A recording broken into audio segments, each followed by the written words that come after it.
Hello everyone, nubkeks here. Welcome back to Nub Raids, and in today's video we've got a ton of new information about the Chaos Awakes event. I think they've shown us a few little snippets of this info deck before. That's what it seems to me.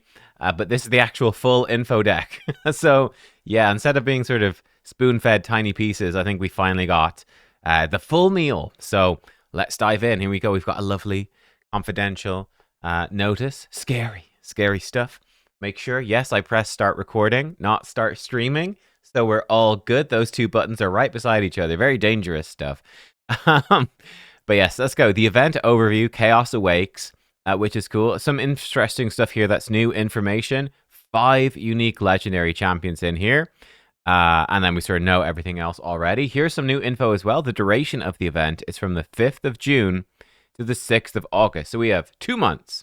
2 months of the event. That is important information because we know the fusion is starting. I think it's on the 5th of June as well. So he starts that same day. And he is supposed to be designed to be really good for the event dungeon, which means that let's say it takes you a month to complete the fusion, summon the fusion, book him up, build him up, master him. Let's say it takes you a month to do all of that. You could do it faster. Let's say a month though. It means you'll have at least a month to grind the event dungeon with him. So there is that. Let's take a look. There's also here we see the event is separated into 2 phases. Phase 1 starts on June, or is June, I should say, which is the Coalition event. Excuse me, a classic fusion, the start of the event dungeon, a Bastion redesign, and the soundtrack update. Then phase 2 will be July, a free legendary champion in the champion chase. That is interesting. That is very interesting. So, I'm guessing that's going to be a login champion. It's a little bit confusing because Champion Chase, we've got Champion Chase tournaments. It could mean that, right? There's a Champion Chase tournament, and if you win your tournament, that one person in 100 gets a free legendary champion. I think it doesn't mean that. I mean, it could. That would be pretty bad if it did. They often name them like whatever, the Ninja Chase or the Alice Chase. They often name they're now usually kind of month-long login programs, aren't they? These days, you 7 days log in to get the champion, maybe another 7 days for a 2-star soul, and then you've got maybe another week or two of daily tasks, which can get up to the 5-star soul. I'm guessing it is that. So probably a free login champion, but it probably doesn't start until July. Is how it is looking to me. Ooh, here we go. Visual assets. Looking actually super cool. Awesome. Lots of cool artwork. Cool. Oh, here we go. Oh, that is sick. Oh, wow.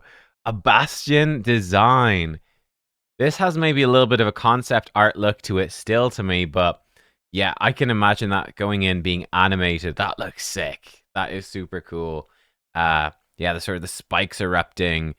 Even the poor old cathedral has gone demonic.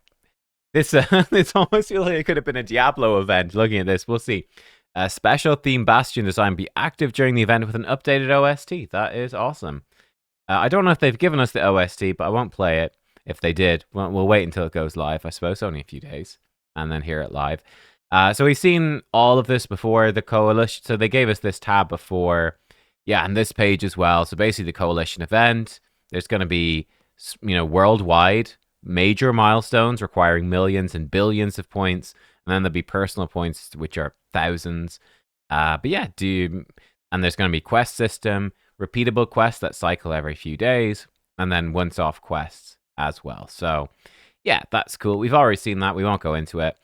Coalition event, the timeline. Okay, so the event starts on the 5th of June. All players starting from level 2, which takes about 2 seconds, can participate in the event by completing dedicated quests and earning coalition points.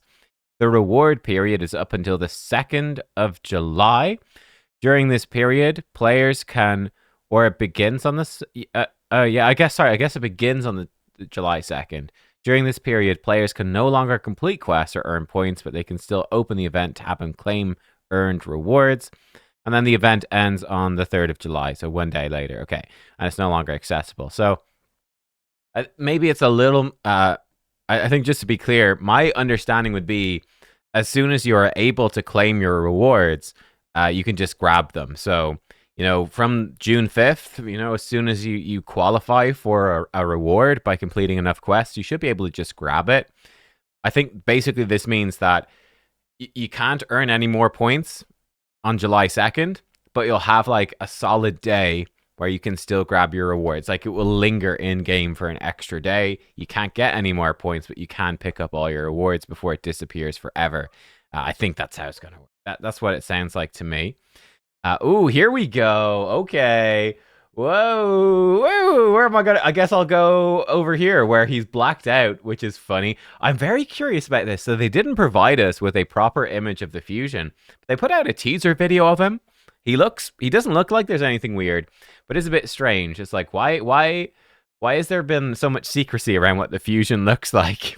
I don't know, but there we go. But he's the fusion. Okay, let's go from left to right. Lemonici, the gold wing. Looks cool. She's got a wing. It's got gold. I like it. She's cool. Loyalty program. Drops from ancient, sacred, and primal shards after July 1st. Okay. And July is phase 2. That is when you've got the champion chase thing. Yeah. I'm assuming that's what it means when they say if we go back a few tabs. Like that's got to be what it is, right? Oh, it's actually more than a few tabs. But yeah, the free legendary champion and the champion chase. That's probably a loyalty program, and that's probably what they mean. And I think the loyalty program means the old, 7-day login, and then, if 7 extra days for souls, and more days after that for more souls and some stuff. Cool. And the champion will be available from shards afterwards. That's cool. I'm curious what they are. They look like a damage dealer with 2 swords. We'll see. Tholan Foulbeard, he's a classic fusion. He drops from just normal sort of shards June 5th, as expected. We've got Grakos Turndrake. He looks cool. He looks like Diablo. Drops from shards on June 5th. Shard boost. Hello. Carrosa the Covetous. She is the mythical. She is the boss of the dungeon. And interesting. Drops from primal shards from the 6th of August. So that's after the event ends. Solidly after the event ends, in fact. The event is, that's bang at the end of the event. The event is on from the start of June to the start of August. So she will not be available from primals until then. But she will be up from shard boost. Sounds a bit weird. So perhaps prisms. She might be up from prisms. Maybe they'll have her available for like a weekend. Like, I really do think it might be our first 10x or perhaps 15x progressive event. I'm guessing more likely a 10x event from mythical. So it'll be a 2x primal shards with mythicals. And then I'm guessing that they'd have her appear only for that weekend and be boosted in a 10x as well. And then disappear and then just join the normal primal mythical pool after this event is over. That's my guess. It's either prisms or that. I don't see what else they could really do. Maybe they could in theory have her be a guaranteed champion as well, I suppose. I think that's pretty unlikely though. Yeah, I think it's most likely she's a 10x from primals, but we'll see. We will see. And then Balar the Lost. He looks fun as well. Drops from ancient. Okay, drops from the shards from the 5th of June. Okay, so we got 3 champions that just dropped from shards. One of them is a fusion as well. We've got the new mythical. It's going to be just from primal shards, but it's this mystery shard boosts and some speculation what that could be. And then we've got another champ just going to be dropping as usual from shards, but not until the end of July, and will be a loyalty program champ. Cool. Okay, now we know. The fusion. All right, we've already seen all of this information on the fusion. He looks great. Everyone seems pretty happy. Ooh, we've got 2 new champions. Can I zoom in here or not? No. Okay, let me get this stuff up and I'll be right back. Okay, first of all, Grakos Turndrake. This is what he's going to look like in game. He looks super cool. He looks great in game. Yeah, really sick design. They're really getting, they've always been good at designing champions, but definitely when you look at modern champions, then you look at champions from when the game first came out, there really is a massive quality difference. This guy looks sick. Let's take a look at his skills. He's legendary spirit affinity HP from the demon spawn. Chaff Reaper attacks one enemy, ignores 25% defense, heals all allies with less than 50% HP by 10% of this champion's max HP. Okay, so damage dealer with the ignore defense, but doing a bit of healing as well. Color of the week. Attacks all enemies 2 times. This is a 4 goes to 3 turn cooldown. Each hit ignores 25% defense against targets with less than 50% HP. First hit has a 75 books to 100% chance of placing decreased defense on each enemy for 2 turns. The second hit has a 75% chance of placing block buffs on each enemy for 2 turns. Each hit ignores 25% resist against targets with less than 25% HP. Okay, let's finish his kit, then I'll come back to why I'm laughing. Try guess why I'm laughing. You probably can guess. Dragonkin Warcry places increased defense on all allies for 2 turns and block damage on all allies for 1 turn. That books to a 3-turn cooldown. Ferocious Ambition. If an ally has more than 50% HP and is under any buffs placed by this champion, they do 10% more damage. If they've less than 50% HP and they're attacked by an enemy under any debuffs placed by this champion, the ally receives 10% less damage. Cool. And then 28% HP in all battles aura. Wow. Well, he looks great. I'll tell you that right now. The reason I'm laughing is I even forget the faction. Poor old Norog just got his rework to have block buffs decrease defense. And we're like, finally Norog has got something. And then along comes Grakus Turndrake, who's got AoE block buffs decrease defense, but he also is ignoring 25% defense. He also is ignoring 25% resistance. He's got an A1 that smacks and is healing. He's got increased defense. He's got block damage for the team on a 3-turn cooldown, and he's giving you 10% more damage and possibly 10% less damage take it. Like, oh my god. This guy is so much better. He's like Norog, but 10 times better. Yeah, this seems like a very strong champ. Damage dealer, but also healing you, providing some strong defensive buffs. Yeah, and then really good debuffs as well. He seems like a very strong champ, actually. Grakus Turndrake, yeah, he seems super solid. Yeah, probably not like OP or anything, but like very, very strong. I would call him very strong. Next up then, let's make this full screen. We've got Balar the Lost. Let me get up the video for him as well. Let's see, is that gone? Oh, he looks cool. Oh, get the animations. Yeah, all right. Yeah, he did not have that cool animated shield or that sword. That sword is sick. So like an evil Sylvan, that's cool. Hopefully you guys can't hear my dog barking. My girlfriend's doing, I think, some power washing in the back garden. The dog is barking up a storm.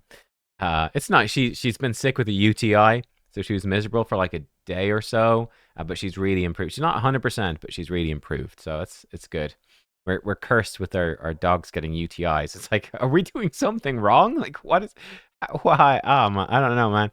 Anyway, Balar the Lost, Spirit Affinity, attack for Sylvan Watchers, legendary. Hey, people looking for more attack champions from the Sylvan Watchers.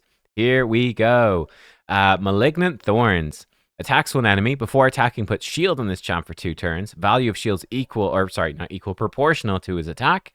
And has a 50, goes to 75% chance of placing poison sensitivity. That's an unusual buff. Okay. He's probably going to give himself a good shield. And yeah, poison sensitivity. Pretty uncommon. Twister of Life. Look at the spelling on that. They had fun writing that, I'll tell you. Oh, I bet when they wrote that name, put that Y in there, that a little giggle in the off, a little giggle. Put Y in. Oh, that's what happened. I guarantee. Probably was sitting at home having a cup of tea, Earl Grey tea, at home that night, and went, oh, remember when I put that Y in today at work? Oh, hilarious. Anyway, 4-turn goes to a 3-turn cooldown, attacks one enemy.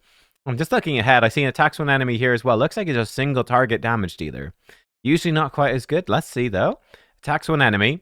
So it goes to 100% chance of placing leech on all enemies for 2 turns. Instantly activates all poisons on all enemies. Oh.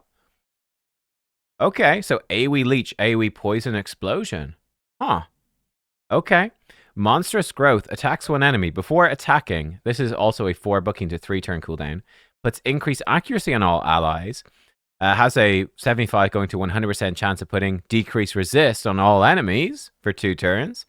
Puts 3 poison debuffs on the initial target for 2 turns. If he crits, Puts 3 poison debuffs for 2 turns on all enemies instead. Okay. Hang on. Let's read the passive first. Lost to Chaos. Increases this champion's ignore defense effect by 1% for each poison debuff instantly activated by this champion, up to 20%. So he gets up to 20% ignore defense. That's kind of cool, actually. Builds this champion's turn meter by 5% whenever a poison debuff is placed on an enemy. Wow, this guy, he's actually very interesting. My initial thought was, this is Supreme Kale 2, right? Supreme Kale 2.0. Increase accuracy, AoE decrease resist, and 3 poisons AoE. This guy, he's doing a few things that are different, though. A couple of things. So he brings the poison sensitivity. He brings the leech as well to help you stay alive a little bit. Supreme Kale has a lot of direct AoE damage. This guy looks like he's going to be probably fairly substantial single target damage. Yeah, and he does have the poison activation. I think that will just tick 1 turn of the poisons, but it could be good. He does certainly combo well with not Creodan, what's his name? Kaldor. Kaldor can come in, and Kaldor can put out a lot of poisons, and he can also activate poisons, which is kind of interesting. And he starts ignoring defense for all the poisons, and he can start doing some attacks based off how many poisons are on them and stuff like that. So Kaldor definitely synergizes. This guy could go well with him. If you've got Kaldor, Balar might be a nice combo. Yeah, it looks like he brings potentially high single target damage. Now, he only has single hits, but that's probably okay. Probably not really a downside. Yeah, seems like definitely a boss killer, like Demon Lord. Not very important, but he'd be very good for it, I guess. Probably decent for Chimera. Can do some of the poison trials. The decrease of this increased accuracy, he definitely opens up Chimera trials. And he'd probably be good against some of the Faction War hard bosses as well, I would think. So a few things happening with Balar. He's interesting. I'll give him that. He is interesting. That is cool. Okay, Event Dungeon. We've seen this, I think, already. Maybe I did know that ended on the 6th of August and I just forgot. But yeah, there we are. Yeah, I think we've heard all this info before. Cool. Carrosa, yeah, we've seen all that. We've seen her kit before. I'm not going to break down her kit again. It looks good. Yeah, Pinpoint is back. We've seen that before. Ooh, here we go. Relics, event relics. We finally get to see them. So these are the 2 rare relics. Let's go. The Sinner's Cloak. It's rare. HP, defense, and resist. You receive 1% defense for every 15% HP missing, up to 75% missing HP, so up to 5%. And you get an additional 5% for getting up to level 6 for 10% total. No, sorry, that's wrong. It's not 10% total. Sorry, you receive 1% defense for every 15. That will go up to 6%. You get 6% defense for every 15. So you get, with this at level 1, you'd be getting 1% with 15% HP missing. 5 times that, 75% missing. You'd be getting 5% defense. If this is maxed out, which you would never do, because this looks okay, but not great, you get 6% defense going up to 30%. So you could have 30% defense. I think realistically, no matter how much defense you have, if you're only at 25% HP, there's a pretty good chance you just die anyway. So I don't see this as being particularly useful. Seems okay. Again, just a bit of a filler relic. Nothing special, I think, about the Sinner's Cloak. Pretty mid. Yeah, I think it's pretty mid. I think for a defense-based damage dealer, you'd probably rather them not be reliant on being low on life, and you'd probably rather them have like defense and crit damage probably as the main and secondary stat or something like that. So I'm not too taken on it. Tempest Morbidia. HP, attack, and defense. Ugh. Decrease and steal turn meter effects are 15% less effective against the wearer. Gets an additional 15%, so 30% less effective. This seems, again, terrible. This seems very bad. Yeah, we've got Journal of Necrotus is the best one because it makes all of your increased turn meter and also your heals 30% more effective, max out. It's great. That's really generally useful. Then we've got the one that makes your decrease and I think steals turn meters stronger. That's decent. You put it on a champion with decrease in stealing turn meter, and if that's the main thing they're doing, well, it's okay. It's not amazing, but it's good. This one seems very niche. You know, there's only certain enemies that are ever going to do this to you, and against all other enemies, this is useless. The stats kind of suck. I feel like it's pretty bad. Let's take a look at the epics. Gaze of Damination. Looks cool. This visually looks amazing. Accuracy, crit damage, attack. Okay, a spicy set of stats. The wearer deals 2% more damage per skill activated, up to 10%. And okay, hang on. And receives 1% less damage per skill not activated, up to 5%, by enemies under fear or true fear. Oh, that is spicy, spicy, spicy. And then the modifiers go up an additional 10% per activated, an additional 5% for not. Okay, so maxed out, you would still be doing 2% more damage for every skill activated, but stacking up to 20%. And you'd be taking 5% less damage for skills not activated. That would stack up to 10%. Interesting. So you'd basically be running this on a damage dealer who places fears and potentially is a little bit tanky and definitely wants accuracy. It's this one's a little bit rare. Not too many. There's not many champions that would use this. There's some, but not too many. Like, I don't know. For instance, let's say classic fear champion Queen of Hearts is not bad on her, the accuracy, but she's not a massive damage dealer. I guess you could build her to do damage. She has increased attack and everything. So it's like okay on her. Fortis is not bad on, but he probably doesn't really need accuracy that much. You'd be kind of bringing in other people to fear and letting him do damage. Yeah, I don't know. It's a bit weird. Would it be good for Empress? Ooh, this might be an Empress relic, actually. He doesn't want the attack, but he'd love the accuracy, especially for Faction Wars. He'll do more damage, and he'll take less damage. Yeah, it's pretty good. So this is like a pretty good Empress relic. And okay, so this one seems interesting. Very niche, but it could be pretty decent. So that's one to look out for. I mean, I'd rather just have a Wand of Submission on him, but that is legendary. But, you know, Empress is so good for Arena, you probably just run your Wand of Submission on him anyway. I don't know. So yeah, okay. It's okay. It's only epic, so it's going to be easy to get, which is a bit weird because it's quite niche. Whatever. The Grail of Agony, epic as well, also looks cool. HP, defense, and then speed. All right. You're probably never getting that speed, so it doesn't really matter. Bland's enough stats otherwise.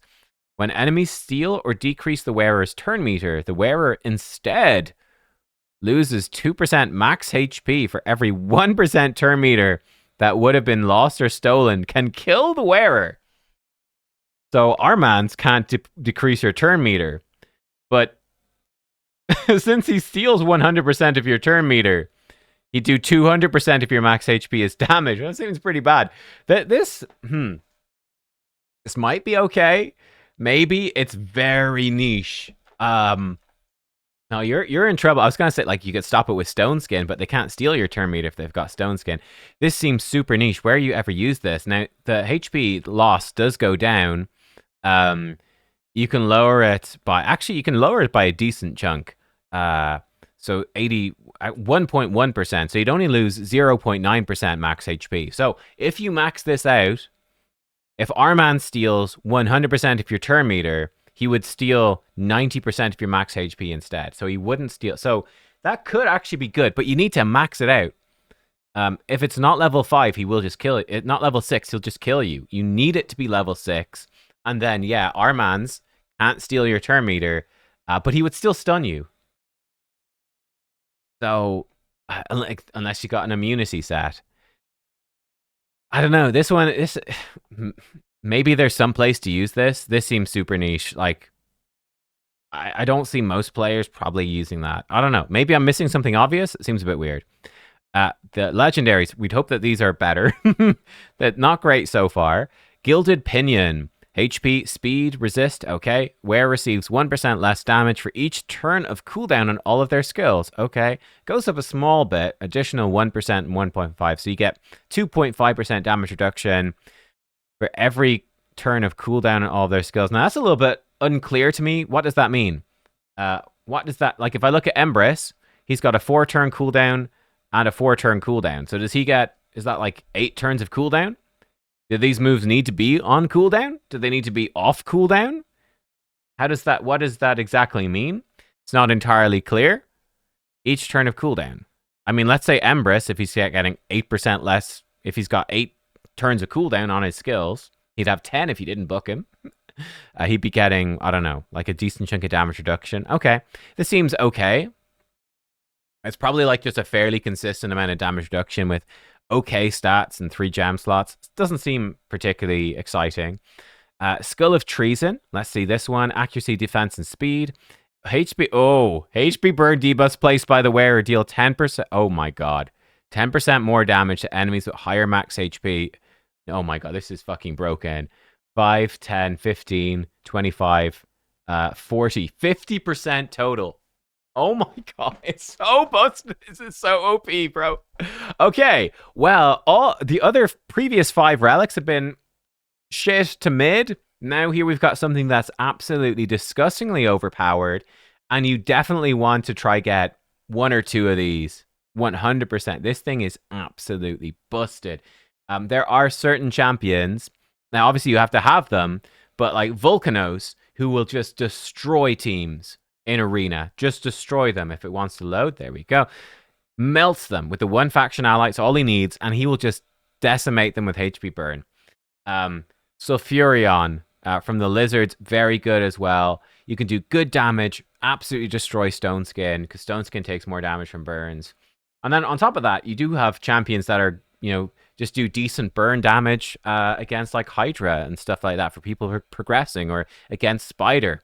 This event dungeon burn is being nerfed, but it has been very good against other event dungeons. Yeah. I mean, this is probably best in slot just about for every burn champ in the game. This seems insane. It's got 3 gem slots as well. Yeah, this, like, I don't know. Maybe you still want a Wand of Submission. Maybe you don't need any more burn damage on your Sulfurion or Volcanos. Maybe they're just killing everything anyway, or doing their job anyway. They don't need it. Maybe. But yeah, no, this seems crazy. This seems by far the best one so far. That's extremely strong. Yes, that's extremely strong. It's kind of crazy that this is limited, actually. It's a bit of a problem, I would say. It effectively means that any PvP burn champion, I mean, there are, like, you could still run Wand of Submission. It's still exceptionally OP as well. So there is that, but it's going to feel really bad, I think, in the future. Any champ with burns is going to feel a lot worse without that relic, I think. We'll see. Mythicals, then. Covetous Passion. Interesting. Who is Covetous? Oh, I guess the Mythicals Covetous. Carrosa the Covetous. It's her passion. That little apostrophe. Cool. Attack, crit damage, and defense. All right. The wearer receives a 15% shatter buff for 2 turns at the start of a round. Has a 30% chance, and that will go up to... yeah, that goes up to 100% total, to give a 15% shatter buff on the wearer for 1 turn upon killing an enemy, and plenty of gem slots. Okay. Not that exciting, but good, right? Shatter, it's a very unique buff. Only Carrosa, the Covetous, has it so far. This gives you a unique way to get it. It's 15% ignore defense, so that's really good. You're getting good damage stats. It's pretty comparable to a Cat's Gaze, though, I would say. Like, the Cat's Gaze just gives you the ignore defense all the time. This one, you get the buff, and then you have to kill people to reset the buff.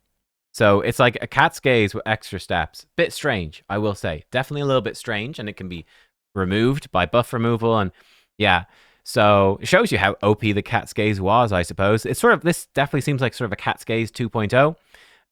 Yeah, Cat's Gaze 2.0 seems good. Yeah, seems really good, but Cat's Gaze, I don't know.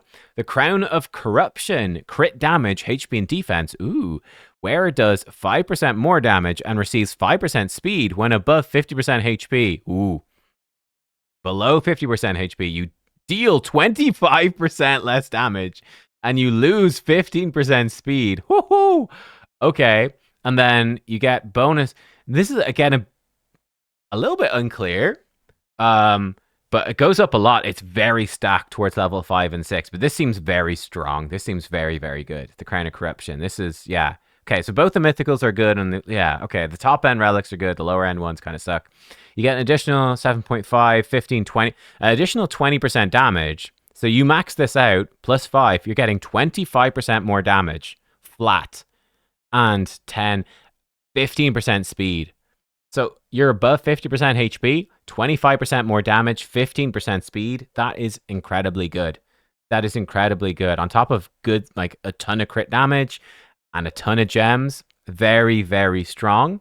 Now, I don't know if this would then subtract from this, or does it make it worse? I don't know. Like, if I rank this relic up, does the penalty go from 25% to 5? Like, does it go down 20%? Or does it get worse? Does it go from 25 up to 45%? I don't know. It's very unclear. This is probably, yeah, the new best damage relic for any HP damage dealer. Because HP damage dealers are a bit lacking. It does have HP as a secondary stat. So, yeah, champions like, I don't know, whatever. Fralny, Embrys. This would be your best relic for doing damage. Definitely as well for clan bosses and stuff like that. The extra speed, the more damage, that can be pretty sick as well for doing some interesting stuff. This seems like a really good relic. And yeah, there you go. So quick thoughts on the relics. Rare ones suck. Epic ones. This one's okay. I think this one probably sucks. This one's pretty bland. This one is incredible. And these two are both very, very strong. And you'll definitely be putting them on. Yeah. Cool. Great. So, cool. Avatar frames and badge. They look sick. 2 new frames will be added to the game. Golden avatar frame will be placed as the reward in the coalition event. Okay. The black avatar frame will be sent to players who collect 4 legendary themed champions by the 5th of August. Okay, cool. There you go. There's your mark of honor. Additionally, players will have a chance to earn a new achievement badge. If you manage to get all 5 themed champions, you receive a special in-game badge. The badge will be obtainable after the campaign is over. Okay, cool. So one thing which is always available, one thing which is limited. Yeah, we can speculate about how you get these champions, of course. Is that it? I think that's it. Yeah, that's it. That's the end of the deck. So that's everything. There we go, guys. So yeah, the avatar frame's fun. You know, getting 4 legendaries, you kind of just have to spend a ton of money. The relics, I don't know. The relics are definitely. It's a bit weird. It's kind of like, why bother adding in the shit ones? You know? It's a bit strange. Will they come back in future? They could. The fact that they're limited, time limited, is a bit of a bummer.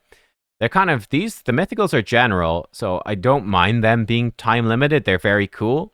But, you know, they are quite general. This one is very specific. So that being time limited definitely feels kind of bad. Hopefully you'll be able to get one. But yeah, that's it. That's the deck, guys. Let me know what you think. And yeah, I guess we could speculate in terms of how we'll get these champions. So Carrosa will probably have to pull it. That's actually a point. To get 4 legendaries, you have to get all of them. The fusion, that's fine. The login is fine. These other 2, one of them will probably be a deck of fate, and one of them might be like a tournament, a champion chase tournament or something. That would be my guess. There'll probably be guaranteed ways to get them. Or boosted ways to get them. They might be in a Prism event or something. It's not going to be easy to get them all, I'll tell you that. And yeah, to get all 5 for the badge, you have to get the mythical, which is actually going to be really tough. Again, these 2 over here, easy. These 3 probably quite hard. Yeah, it's interesting. They're definitely highlighting these 2 as like the more chase one. I'd definitely be more interested in Grakos myself. This guy, Balar, I don't know. He's more of a question mark to me. Grakos is very solid. Yeah, I don't know. Let me know what you think. We'll have to see them in action, I suppose, to see how much, both of them, how much damage do they actually do. So that will factor in for a lot of stuff. That's everything, guys. Been a long one. Lots to break down. Let me know what you think. Thank you for watching, and I'll see you next time. Goodbye.